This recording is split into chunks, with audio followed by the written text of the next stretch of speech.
नमस्कार दोस्तों, आसान है विद आदित्य चैनल पर आपका स्वागत है। आज की वीडियो हमारी बेसिक मैथ की वीडियो है। कौन सी वीडियो है? बेसिक मैथ की। वीडियो नंबर कौन सी है? 14। 13 वीडियो हम बेसिक मैथ के सीख चुके हैं। उसमें नंबर नेम सब कुछ मैंने आपको आधे आधे घंटे की वीडियो में, लंबी लंबी वीडियो में सब कुछ समझाया हुआ है। बेसिक मैथ बिल्कुल ज़ीरो लेवल से, ज़ीरो से लेकर मैंने आपको करोड़ तक गिनती, हिंदी, इंग्लिश सब में करना सिखाया है। आप अगर बेसिक मैथ की वीडियो को फॉलो करते हैं तो आपको पता होगा। आज की वीडियो में हम क्या करने वाले हैं? आज की वीडियो में हम करने वाले हैं फ्रैक्शन। क्या करने वाले हैं? फ्रैक्शंस। फ्रैक्शंस को क्या कहते हैं हिंदी में? भिन्न। ठीक है, तो भिन्न को मैं बिल्कुल ज़ीरो लेवल से आपको बताने वाला हूँ कि ज़ीरो लेवल से भिन्न क्या होता है। और इसके लिए मैं आप लोगों से एक दरख्वास्त करूँगा, यदि आपको बेसिक मैथ सीखनी है तो पहले की 13 वीडियो तो ज़रूर सीखिए। अगर आपको मैथ में कुछ भी नहीं आता है तब भी आप सीखना चाहते हैं, और ये वीडियोज़ उन लोगों के लिए है जो अपनी लाइफ में गणित को सीखना चाहते हैं। पेपर को पास करने के लिए नहीं सीख रहे, गणित को सीखना चाहते हैं, बेसिक मैथ सीखना चाहते हैं। ये वो लोग भी वीडियो देख सकते हैं जिन्होंने आज तक पढ़ाई नहीं करी, बिल्कुल ज़ीरो लेवल से जमा घटा गुना भाग और गणित की कुछ चीज़ें सीखना चाहते हैं, अपने बच्चों को पढ़ाना चाहते हैं। वो लोग भी ये वीडियोस देख सकते हैं। बाकी चीज़ें मैं कहने में नहीं, करने में विश्वास रखता हूँ। तो 13 वीडियो आप लोगों के लिए करी हुई है, वो जाके देखिए। आज हम फ्रैक्शन शुरू कर रहे हैं। तो फ्रैक्शन से पहले हमें कुछ समझना बहुत ज़रूरी है। मान लीजिए ये क्या है, मैं हिंदी में ही लेके चलूँगा ज़्यादा चीज़ों को, बट इंग्लिश के जो चीज़ें हैं उनको तो लेना ही पड़ेगा। अब जैसे ये रोटी है, तो ये पूरी रोटी कितनी है? एक। ये पूरी एक रोटी है, इसको इंग्लिश में कहा जाता है होल। ये कितनी रोटी है? पूरी होल रोटी है। अगर मैं इसको बीच में से काट दूँ तो ये कितनी हो जाएगी? ये हो जाएगी आधी। कोई गलत तो नहीं कह रहा? ये तो आपको पता ही है। आधी तो हिंदी में हो जाएगी और इंग्लिश में हाफ हो जाएगी, बट मैथ में क्या होगी? अगर गणित के तरीके से हम लिखेंगे तो क्या होगी? तो गणित के तरीके से कैसा होता है? गणित कहता है कोई भी एक चीज़ है, अगर उसको बीच में से काट दिया जाता है तो उसको क्या कर जाता है? टोटल जो हिस्से होते हैं वो नीचे आ जाते हैं बटे में। तो टोटल कितने हिस्से हैं? ये दो हिस्से हैं टोटल, और ये एक हिस्सा इसका कैसा है? ऐसा। तो ये 1/2 हो जाता है, और यही 1/2 हमारा क्या बन जाता है? आधा बन जाता है या हाफ बन जाता है। अगर आप हिंदी में आधा या आधी कहेंगे, इंग्लिश में हाफ कहेंगे, तो गणित में क्या कहेंगे? 1/2। इसका 1/2। अब 1/2 को अगर हम पॉइंट में लिखेंगे तो कैसे होगा? अब जैसे ये 1 है ऊपर और नीचे 2 है, अगर हम इसको पॉइंट में करेंगे तो कैसे होगा? तो इसके लिए हमें भाग करना पड़ेगा। क्या करना पड़ेगा? भाग। अब 2 को 1 से भाग करना है, ऊपर वाले नंबर को नीचे वाले से भाग करना होता है। तो 1 को 2 से भाग करना है। तो अब 2 से भाग होगा नहीं, तो पहले क्या करेंगे? ज़ीरो लगा के पॉइंट लगा लेंगे। पॉइंट लगाने से क्या होगा? हम यहाँ पे एक ज़ीरो लगा सकते हैं। अगर आपको भाग करना आता है तो आपको ये चीज़ पता होगी। अब ये 10 बन गया। अब 2 का हम कैसे करेंगे? 2 की टेबल में 10 कहाँ पर आता है? तो 5 पर आता है। तो 2 पंचे 10, तो ये पूरा हमारा क्या बन गया? 10। ये पूरा कट गया और आंसर क्या आ गया? 0.5। तो अगर आप इसको फ्रैक्शन में लिखना चाहेंगे तो 1/2 लिखेंगे, और अगर पॉइंट में डेसिमल में लिखना चाहेंगे तो ये 0.5 बन जाएगा। तो 0.5 का भी मतलब क्या होता है? आधा होता है। इसको भी हम सिंपल भाषा में आधा कहते हैं। तो इसके काफ़ी बेसिक चीज़ आपको पता चली होगी, और मैं सारी बेसिक ही चीज़ बताऊंगा। ठीक है, तो 1/2। अब एक क्या होता है? पूरी चीज़ होल होती है, उसको एक कहते हैं। 1/2 होता क्या होता है? ये आपको समझ में आ गया। अब हम आगे बढ़ते हैं। अगर ये सेम रोटी है या कोई भी चीज़ मान लीजिए, ये तो मैंने आधा कर दिया, उसके बाद फिर एक और आधा कर दिया, और मैंने कहा ये हिस्सा जो है वो मैंने सोहन को दे दिया। किसको? सोहन को दे दिया। तो इसका क्या फ्रैक्शन बना? इसका भिन्न क्या बना? तो ये टोटल कितने हैं? 1 2 3 4, टोटल है 4। तो टोटल 4 नीचे आ जाएगा। और सोहन को कितना हिस्सा दिया है? 1। तो सोहन को कितना हिस्सा मिला? 1/4। ठीक, पॉइंट में निकालना चाहे तो आप निकाल सकते हैं अगर आपको भाग आता है। यहाँ हमारा पॉइंट फ्रैक्शन है। ठीक, तो 1/4 का मतलब क्या होता है? समझ गए? अगर पूरे पूरे होल में से 4 हिस्सों में से एक हिस्से की बात हो रही हो तो 1/4 होगा। अब मैं कह रहा हूं ये 2 सोहन को दे दिया, मतलब आधा सोहन को दे दिया, तो कितने हैं टोटल? टोटल है 4, और सोहन को कितने मिल गए? 2। तो 2/4, 4 हिस्से में से 2 हिस्से सोहन को मिल गए, तो ये 2/4 फ्रैक्शन हो गया। ठीक, 2/4 भिन्न हो गया। ओके, अब 2/4 को हम काट भी सकते हैं, तो ये क्या हो जाएगा? 2 एकम 2, 2 दूनी 4, तो ये 1/2 बन गया। तो 1/2 का मतलब क्या है कि इसके जो पूरा फिगर था, ये पूरे फिगर का 1/2 हो गया। 1/2 का मतलब पूरे फिगर का 8 हो गया। अगर पूरे फिगर का आधा हो गया, अगर मान लो ये पूरा फिगर 8 था तो इसका आधा कितना हो गया? 4 हो गया। अब ये आधा कैसे निकलता है, तो मान लो 8 का आपको आधा निकालना हो तो ऐसे करते हैं, 2 से 4 कट जाता है, तो ये टोटल कितना आ जाएगा, 2 चौक 8 4। ये चीज़ भी हम आगे सीखेंगे, अभी मैंने बता दिया, जिनको पता होगा कि ये कैसे होता है तो वो समझ गए होंगे। बाकी चीज़ें हम आगे अभी सीखते जाएंगे, अभी हमारा सिर्फ फ्रैक्शन का इंट्रोडक्शन है। तो यहाँ तक अब आप जो भी उतारना चाहते हैं इसमें से उतार सकते हैं, स्क्रीनशॉट खींच सकते हैं। अब आगे बढ़ते हैं, उसी चीज़ को हम रिवाइज करते हैं। मान लो कि ये एक फिगर है, तो ये पूरा क्या बन गया, एक। ठीक, अगर मैं इस यही फिगर है इसको 2 टुकड़ों में कर देता हूँ तो ये क्या बन गया, 1/2। इसको क्या कहेंगे हम, 1/2। अच्छे से आप समझ गए होंगे, सारे समझदार बच्चे हैं मेरे पास। अब अगर मैं ये कोई फिगर है इसको 3 टुकड़ों में बांट देता हूँ तो ये क्या बन जाएगा, 1/3। 1/3 कब बनेगा, अगर इसमें एक पे कलर है, इसमें आधे पे कलर है और ये पूरा ही कलर है। ये अगर पूरी चीज़ की बात करेंगे तो 1 होगा, अगर 2 हिस्सों में एक हिस्से में कलर है तो ये 1/2 होगा, मतलब किसी भी चीज़ का आधा होगा। 1/3 का मतलब क्या होगा कि कोई भी चीज़ है उसको 3 बराबर हिस्सों में बांट दिया जाएगा तो वो 1/3 हो जाएगा। अब एक चीज़ और गौर करने वाली है, अगर बराबर हिस्सों में बटा हुआ है तो अब अगर मैं इसको ऐसे बांट दूं और ऐसे बांट दूं, ये बराबर हिस्से में नहीं है तो ये 1/3 नहीं है, बराबर हिस्सों में बटा होना चाहिए। ओके, यहां तक समझ में आ गया। अब इसको क्या कहते हैं, जैसे ये वाला जो हिस्सा है इसको इंग्लिश में कहते हैं 1/2। 1/2 मतलब एक टुकड़ा, जिसको हम हिंदी में कहते हैं। और ये वाला क्या है, ये भी हमारा 1/2 है। 1/2 होके क्या हो जाता है, पूरा एक हो जाता है। ठीक है, तो इतनी बात समझ में आई और मुझे आशा है कि ये सभी चीज़ें आपको समझ में आ गई होंगी अच्छे से। अब इसी तरह जैसे मान लो ये एक चित्र है, अब इसके मैं 4 टुकड़े कर देता हूँ। ये बराबर टुकड़ा नहीं हुआ तो इसको हम थोड़ा यहाँ से ले लेते हैं। ये 4 बराबर टुकड़ों में बट गया, तो ये कैसे बट गया, एक टुकड़ा हो गया, 2 टुकड़ा हो गया, ये वाला टुकड़ा ये है, ये वाला टुकड़ा ये है। इसी तरह यहाँ से एक टुकड़ा हो गया और इसी तरह यहाँ से एक टुकड़ा हो गया। तो ये टोटल कितने टुकड़ों में बट गया, 4 टुकड़ों में बच गया। तो ये हमारा क्या हो गया, 1/4। टोटल 4 है और अगर हम एक हिस्से की बात कर रहे हो तो 1/4 हो जाता है। इसको हम इंग्लिश में क्या कहते हैं, 1/4। तो मुझे आशा है यहाँ तक आपको समझ में आ गया होगा, बहुत ही बेसिक चीज़ है। ठीक, अब जैसे कि यही वाली फिगर है और इसको 4 हिस्सों में बांट दिया तो ये पूरा क्या बन गया, इसका क्या बनेगा मुझे बताइए, इसको क्या लिखेंगे हम, टोटल कितना है 4, तो टोटल 4 है और कितनों में कलर है, 3 में, तो ये 3/4 बन गया, मतलब 3 हिस्सा है, किसी को दिया गया है। अब इसी तरह अगर मान लीजिए ये है और ये 4 हिस्सों में बटा हुआ है और इसमें एक में कलर है तो इसको क्या लिखेंगे हम, 1/4। ओके, इसी तरह मान लीजिए ये सेम फिगर है और उसमें 2 में कलर हुआ हुआ है तो इसे हम क्या कहेंगे, 2/4। अब कुछ लोग एक चीज़ में और कंफ्यूज हो जाएंगे, क्या, अगर कलर यहाँ किया हुआ है और यहाँ तो उससे कोई नहीं फर्क पड़ता, क्या है, 2 में कलर है ना, तो 2 कलर कहीं भी हो वो 2/4 ही होगा। तो ये हमारे भिन्न होते हैं। ऐसे मान लीजिए 4/8 है तो 4/8 का भी मतलब क्या है कि वो टोटल 8 हिस्सों में बटा हुआ है। ये आपका 4 हो गया और ये आपका 8 हो गया, इसमें से 4 किसी भी हिस्सों में कलर है तो ये 4/8 हो गया। ये बिल्कुल सिंपल फ्रैक्शन है और मुझे पूरी आशा है कि इतनी चीज़ आपको समझ में, और मुझे पूरी आशा है कि ये सारी चीज़ आपको बहुत बेसिक से समझ में आ गई होगी। अब हम आगे बढ़ते हैं। अब अगर मैं इसको कहूँ कि आप इसको फ्रैक्शन वैल्यू में लिखें तो क्या लिखेंगे, अब ये टोटल कितने हैं, 3, तो 3 नीचे आ जाएगा, कलर कितने में है, 1, तो 1/4 हो जाएगा, 1/3 हो जाएगा।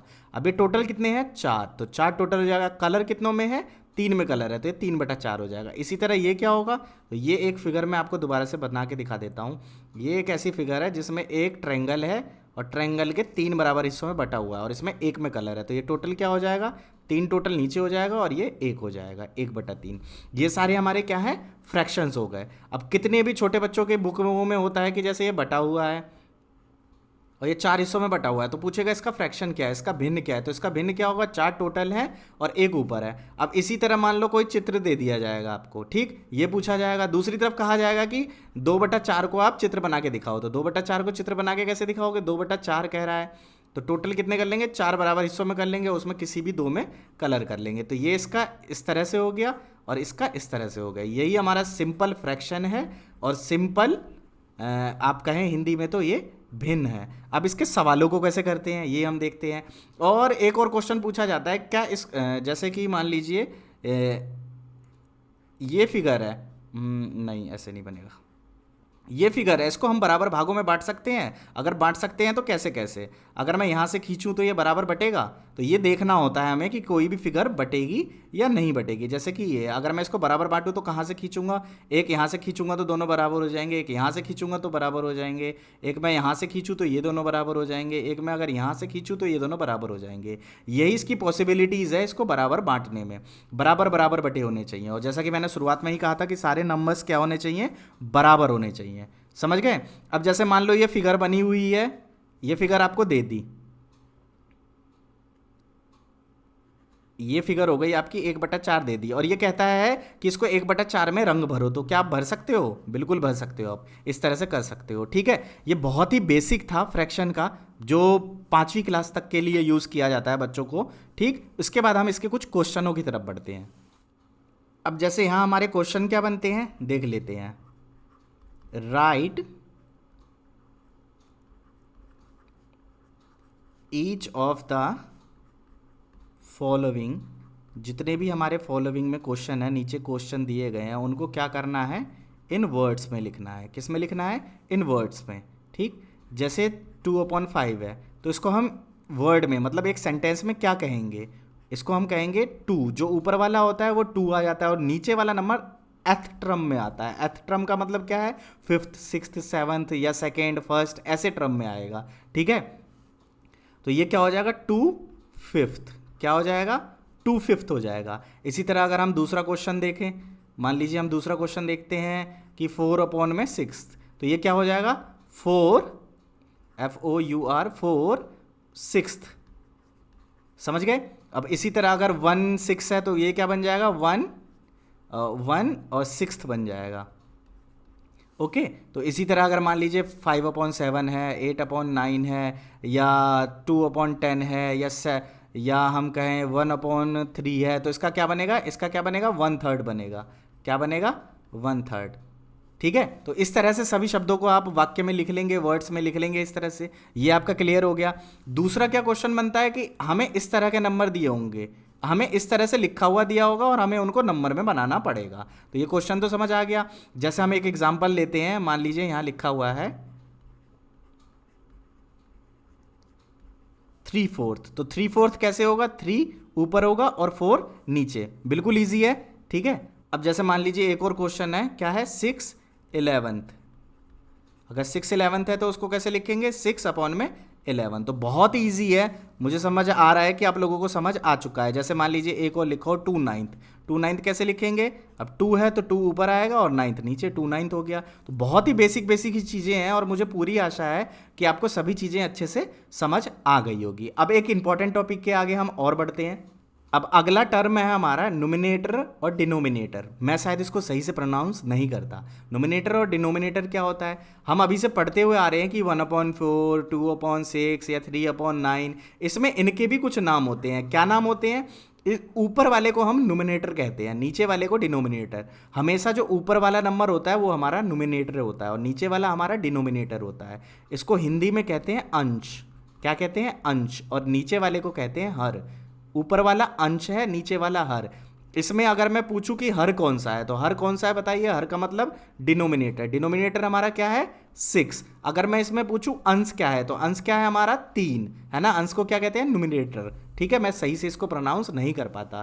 तो न्यूमिनेटर को क्या कहते हैं? एन, और डिनोमिनेटर को क्या कहते हैं? डी। ठीक है, तो ये चीज़ भी आपके समझ आ गई होगी कि न्यूमिनेटर क्या होता है और डिनोमिनेटर क्या होता है। अब इसका हम एक दो क्वेश्चन भी ले लेते हैं। मान लीजिए कि 3/7 है और इसमें पूछा गया है 7 इज द, कि इसमें 7 क्या है। तो 7 बताइए क्या है? 7 इसमें डी है। डी का मतलब डिनोमिनेटर है। ओके, इसी तरह मान लीजिए 1/10 है और इसमें पूछ रहा है कि 10 इज द। 10 क्या है इसमें? बताइए 10 क्या है? डिनोमिनेटर। 10 इसमें डिनोमिनेटर है। इसी तरह 21/51 है, तो इसमें पूछ रहा है कि 21 इज द। 21 क्या है इसमें? तो 21 क्या है इसमें? न्यूमिनेटर है। ओके, कितना इजी है। अभी तक जो भी चीज़ें मैंने बताई हुई है सभी चीज़ें इजी है, और ये आपकी 5th क्लास तक के बच्चों को सिखाया जाता है मैथ में। 3rd क्लास के बाद ये सब चीज़ें शुरू होती है। 4th और 5th में ये सब चीज़ें अलग अलग लेवल पर बच्चों को सिखाई जाती है। ठीक है, अब हम आगे इसी तरह के एक और क्वेश्चन की तरफ बढ़ते हैं।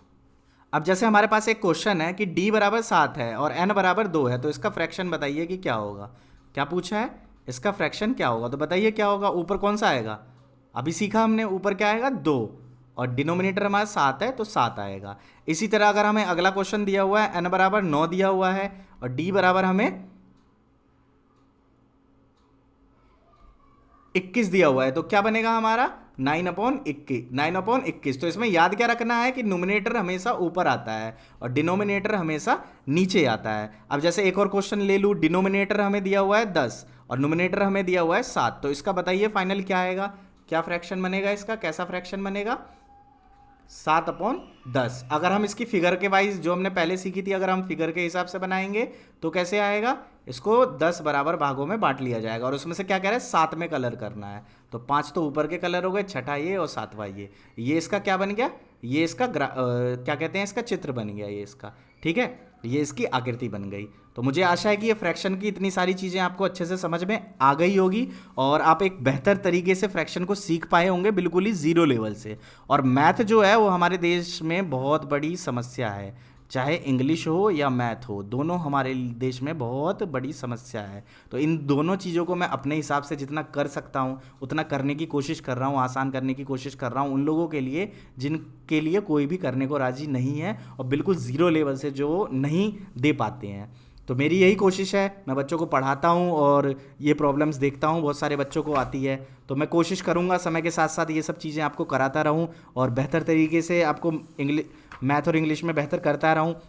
अब एक बहुत इंपॉर्टेंट क्वेश्चन आ रहा है इसके साथ, इसमें बहुत सारे बच्चों को दिक्कत होती है, ठीक। अब हम वो प्रॉब्लम देख लेते हैं कि क्या है, कि हमें किसी भी नंबर का जैसे 1/4 निकालना होता है, जैसे 24 का 1/4 निकालना है, मतलब 24 का 1/4 निकालना है। तो ये कैसे करेंगे, तो इसके लिए देखिए बिल्कुल सिंपल है, इसके नीचे भी एक लगा लीजिए और जब बीच में गुणा हो, जब बीच में गुणा हो, ठीक, क्या हो, बीच में गुणा हो, तो सीधी सीधी मल्टीप्लाई होती है। मैं बार बार रिपीट कर रहा हूँ, मतलब कि इंपॉर्टेंट चीज़ है, इसमें अगर बीच में गुणा हो तो सीधी सीधी इंपॉर्टेंट मल्टीप्लाई होती है। तो 1 की 24 से हो गई और 4 की 1 से हो गई, तो ये क्या बन गया हमारा 24, ये बन गया 4। अब इसका मतलब क्या होता है, इसका मतलब ध्यान रखिए क्या होता है, फिर से मैं कलर चेंज कर रहा हूं आपके लिए। इसका मतलब क्या होता है कि 24 को ऊपर वाले को भाग करो नीचे वाले से। अगर सिंपल आप नहीं कर पाते हो, आपको टेबल नहीं आती है, तो इस तरह से इसको कर सकते हो साइड में, रफ वर्क में। अब इसको भाग कर लो, क्या आएगा, 6 चौक 24, 4 6 जा 24।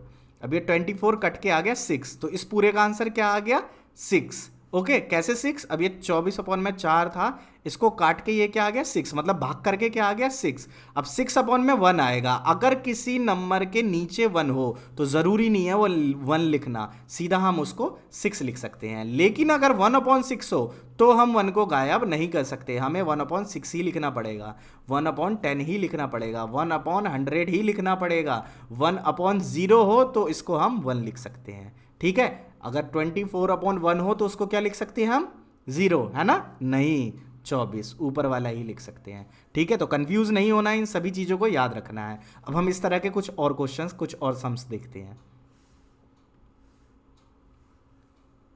अब जैसे हमें निकालना है हाफ ऑफ 32 का आधा निकालना है, तो कैसे निकालेंगे, अभी मैंने बताया, ऑफ की जगह मल्टीप्लाई आ जाएगा और 32 1 लगाएंगे और सीधी मल्टीप्लाई कर देंगे। 32 की 1 से करी तो 32 आ गई, 2 की 1 से करी तो 2 आ गया। अब इसको भाग करना है, तो भाग आप साइड में करके देख सकते हैं। चलो आपके लिए मैं साइड में भाग भी कर देता हूँ, ठीक है। 2 एकम 2, मैथ में क्या है कि सोचते नहीं रहना, करके देखना है, जो सिचुएशन आई उसको करके देखिए। 1 आ गया, ऊपर से उतारा 2, 2 6 12 आ गया, कट के कितना आया 16। तो अब वही चीज़ मैं यहाँ करके दिखा रहा हूँ, 2 एकम 2 आ गया। अब 2 एकम 2, यहाँ से बचा 1, तो 1 इसके पीछे लग गया तो ये 12 हो गया, 2 6 12, तो यहाँ से भी 16 आया। तो 32 का हाफ कितना होता है, 32 का आधा क्या होता है 16। हमारा आंसर सही है, हमें पता है। अब अगर इसी तरह से अगर हमें निकालना हो 1/3 ऑफ 21 का 1/3 निकालना हो तो हम कैसे निकालेंगे, तो 1/3 मल्टीप्लाई 21 में 1 हम किसी के नीचे लगा सकते हैं, कोई फर्क नहीं पड़ता। अब 21 एकम 21 हो गया और 3 एकम 3। अब इसको काटना हो तो 3 सत्ते 21 होता है। आप साइड में 21 को 3 से भाग करके भी देख सकते हैं। अब स्मार्ट बनिए और ये काम तुरंत। अब लोग सोचते रहते हैं अरे यार ये क्या होगा, कैसे भाग होगा, कैसे भाग होगा, तो सोचना नहीं है, सीधा भाग कर दीजिए, सीधा भाग करके आंसर आ जाएगा। अब हम इतने सालों से पढ़ रहे हैं तो हमें खुद पता है कि क्या होता है, देखते ही सवाल को पता चल जाता है कि क्या आएगा। अब जैसे हाफ ऑफ 62 है, 62 का आधा कितना होता है, 1/2 ऑफ की जगह मल्टीप्लाई लगाएंगे, 62 अपॉन में 1 लगा लेंगे अपनी तरफ से, ताकि सीधी सीधी मल्टीप्लाई करने में हमें दिक्कत ना हो। अब ये 62 बन जा 62 ही होगा, 2 का नीचे आ जाएगा। फिर 62 को हम भाग करेंगे 2 से, तो 2 से हम करके देख लेते हैं, 2 3 6, 2 एकम 2, इसका आंसर आ जाएगा 31। सॉरी, 62 का आधा क्या था, 31 था। 62 का आधा क्या होता है, 31। ठीक है, तो ये भी सवाल हो गया। अब इसी तरह से एक और सवाल आता है कि सर अगर 2/3 ऑफ 27 हो तो क्या करेंगे। ठीक है, तो देखते हैं हम क्या करेंगे। तो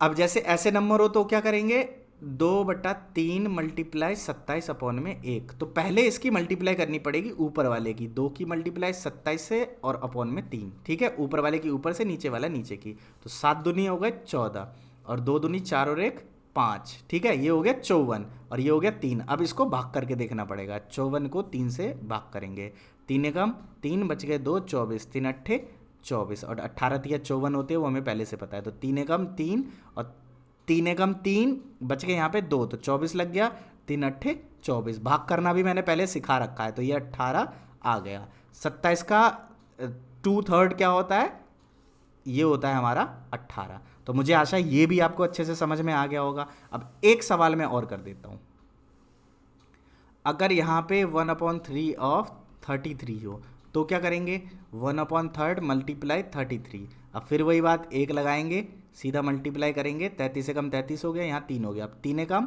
3 और 3 एकम 3, तो ये क्या बन गया हमारा 11 आंसर बन गया। ठीक है, ये 11 बन गया। अब एक चीज़ और बीच में आ रही है, इसीलिए हम टेबल करने को कहते हैं। जब टेबल करने को टीचर कहे तो उसे गाली बकते हैं बच्चे की, अरे क्या टेबल कराया जा रहा है, टेबल कराया जा रहा है। 3rd क्लास तक बच्चों को 20 तक की टेबल ही कराते हैं।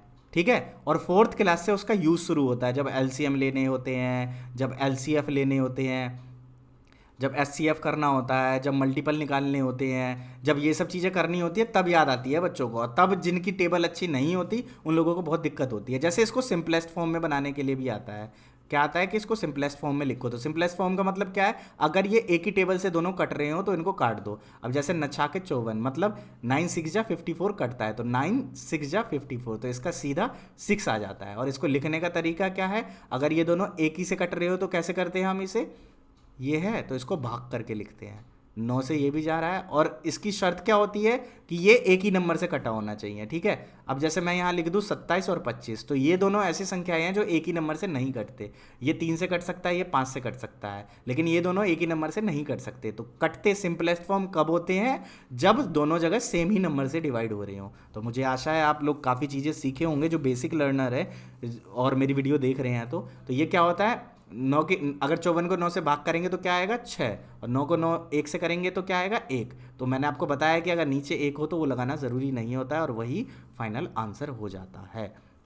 तो फ्रैक्शन की बेसिक चीज़ें इतनी ही थी, जो कि हमारी 4th क्लास तक के लेवल की होती है। कितनी क्लास के लेवल तक की, 4th क्लास की, और ये 4th क्लास से ही शुरू होता है। 3rd और 4th से स्कूलों में ये सब चीज़ें कराई जाती है, और ये फ्रैक्शन का बहुत बेसिक है। क्या है ये, फ्रैक्शन का बहुत बेसिक है। अब अगर इसकी थोड़ी सी एडवांस, जिससे 6ठी 7वीं 8वीं के क्वेश्चन हम सॉल्व कर सके, अगर आपको वो वीडियो भी चाहिए तो मैं लेंथ आपको बता रहा हूँ कि मैं बिल्कुल तोड़ तोड़ के चीज़ों को कराने वाला हूँ आप लोगों को, और मुझे टाइम चाहिए। टाइम का मतलब क्या है, मैं टाइम लेकर वीडियोस को कराऊंगा। अगर आप टाइम देकर चीज़ों को सीखना चाहते हैं और मुझे सपोर्ट करेंगे तो मैं आप लोगों के लिए यहाँ पर वीडियोस और अपलोड करूँगा बेसिक मैथ की। अगर आप लोग सपोर्ट नहीं करेंगे, अगर सपोर्ट का मतलब क्या होता है, अगर व्यूज़ ही नहीं आते, हमने ये वीडियो बनाई, मान लीजिए 30 मिनट की वीडियो, हमने अपना 30 मिनट इन्वेस्ट किया, अब वो अगर 100-200 लोग देखेंगे तो यूट्यूब पर फ़ायदा नहीं है, क्योंकि वहाँ पर टाइम इन्वेस्ट होता है, कई सारे टाइम इन्वेस्ट होते हैं।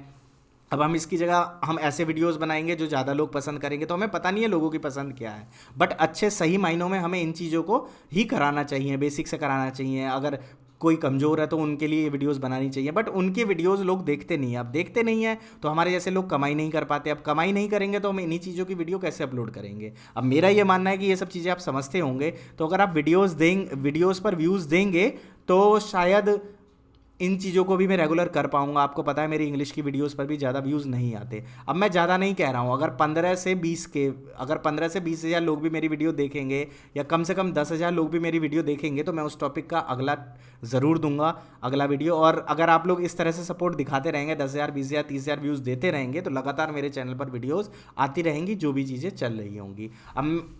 अब मैं आपको एक चीज़ और बताना चाहूँगा, जब मैं खाली होता हूँ तो मैं हिंदी की वीडियो बनाता हूँ, जब मैं थोड़ा सा और खाली होता हूँ तब मैं इंग्लिश की वीडियो बनाता हूँ, ठीक है। और जब मैं बिल्कुल खाली होता हूँ तो मैं मैथ्स की वीडियो बनाता हूँ, ठीक है। आज मैं बिल्कुल ही खाली था, सुबह से थोड़ा मूड ऑफ था इसलिए। तो मैं आशा करूँगा कि आप इसकी स्पीड को आप बढ़ाएंगे, किससे? आप लोग प्यार देकर। अगर आप लोग वीडियोस देखेंगे, वीडियोस को शेयर करेंगे, लोगों को बताएंगे कि यहाँ पर बेसिक चीज़ें कराई जाती है। ये आसान है विद आदित्य चैनल है, आसान है विद आदित्य चैनल, जहाँ पर आप बेसिक मैथ क्या सीखते हैं, बेसिक मैथ सीखते हैं जिसकी ये वीडियो नंबर 14 है, और बेसिक इंग्लिश सीखते हैं जिसकी 280 प्लस वीडियोस अपलोड हैं। और मेरा दूसरा चैनल है AMT क्लासेस, जहाँ पर हम हिंदी पढ़ना लिखना सीखते हैं।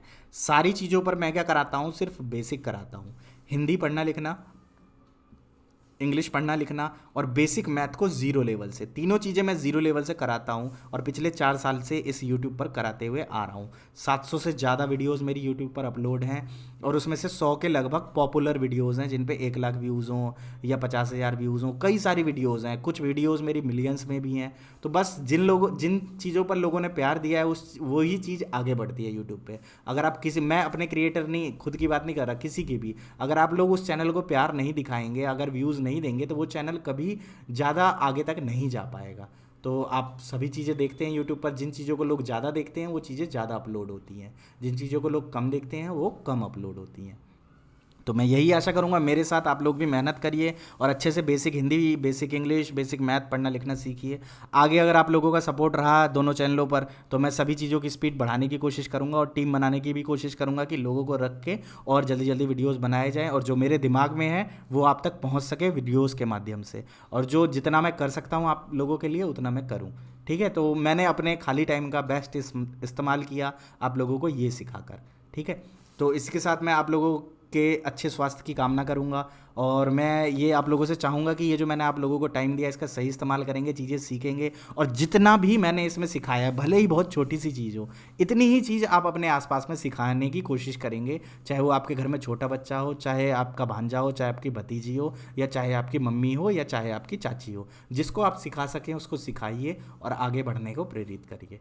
वीडियो को लास्ट तक देखने के लिए बहुत बहुत धन्यवाद। अगर आप शुरू से हिंदी सीखना चाहते हैं तो AMT क्लासेस चैनल से जुड़ सकते हैं, 180 प्लस वीडियोज़ वहाँ पे अपलोड हैं।